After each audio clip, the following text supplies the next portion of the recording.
Right, cheers. Hey man, what a great morning. Great morning. Holy cow. Another adventure of, you know, bourbon after bucks, but we did something, again, totally different. We hadn't done this year or did, you know, in any episode before. We've went specklebelly hunting, killing some specklebelly geese. Had in our own state. In our own state. That's exactly right. We're not traveling around the world again. Yeah, we went and hunted with a great friend of ours, up and coming country music singer Cam Shelton. He guides, does the goose hunting, and he called us up and said, hey, you guys ought to come run with us and let's do this. So we went and hunted with Cam. I mean, super nice guy. He knows about goose hunting like nobody else, man. This guy has got it down. So he was can blow a goose call better than anybody. I mean, the goose call I think he was blowing today was Flying Feathers.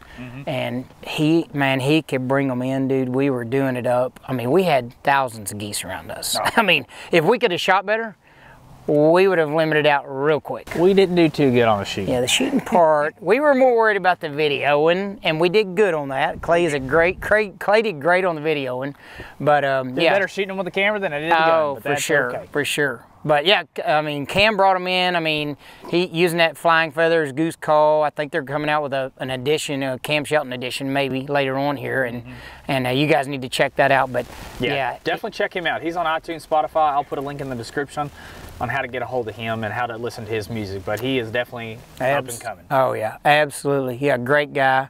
And then we had one of our main pro staffers, main guy Daniel Barnett. So he was with us. And listen, if we can't get it done with both of them, we weren't going to get it done. No. And so, but it worked out perfect. We saw a ton of birds.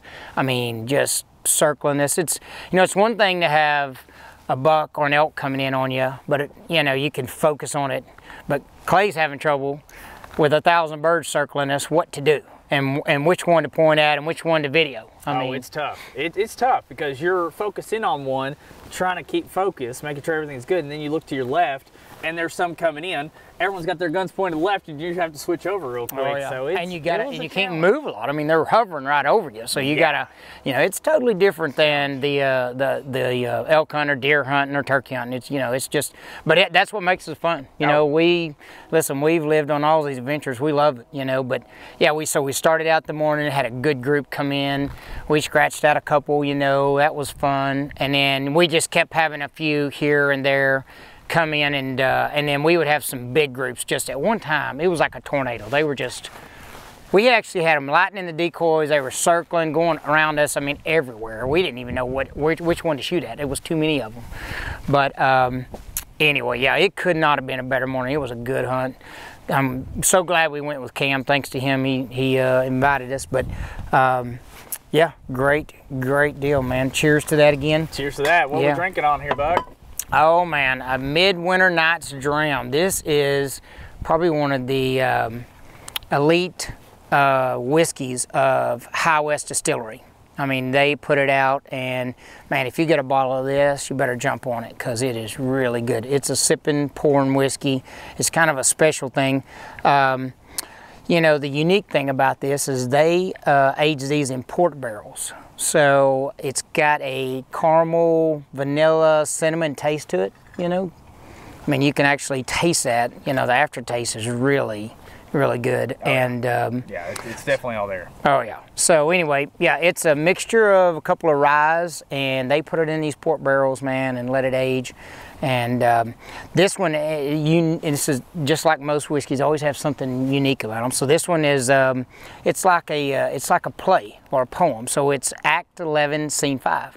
So Act 11 is the year it was released, and Scene 5 is the bottling run that came out on it. So yeah, and there's different scenes. I mean, there's scene 1, 2, 3. And but it's just, man, I'll tell you, this is you don't find it very many places, hard to find, but boy, when you get it, it's a great whiskey, and it suits the weather we're in. A Midwinter Nights Dram. It's a little cool. You know, here we're drinking it at 11:30 or well, yeah, about 11:50 in the morning. It's a little cold, so I tell you, this, the more I sit this, the more I like it. Oh yeah, I think it gets better. It does. The longer it sits in there. I don't think I've said that about any of them. No, this one is definitely one of the top we've had. So yeah, it's I don't taste any ethanol on the back end of that. Like there's not a burn. It's just smooth and a lot of cinnamon and then that vanilla and the caramel. I mean, that's a good whiskey, man. That's for sure. This is definitely top good rye whiskey. Yeah. It's actually, you know, High West is out of Park City, Utah. So that's where it's bottled at. But man, it's a great whiskey. You guys need to try it, you know. And man, just good hunt this morning. Listen, we are fixing to kick it off 2024 with a coyote hunt in Kansas. You know, doing a predator hunt there with some thermals and night vision, all that stuff. So, going to be a good hunt. And so we're looking forward to 2024. Got some good things coming up in it. So yes, sir. Here's the 2023. Here we go. We're done with that. 2024. Absolutely. Cheers. Right, cheers. Y'all stay tuned. There we go. That'll work.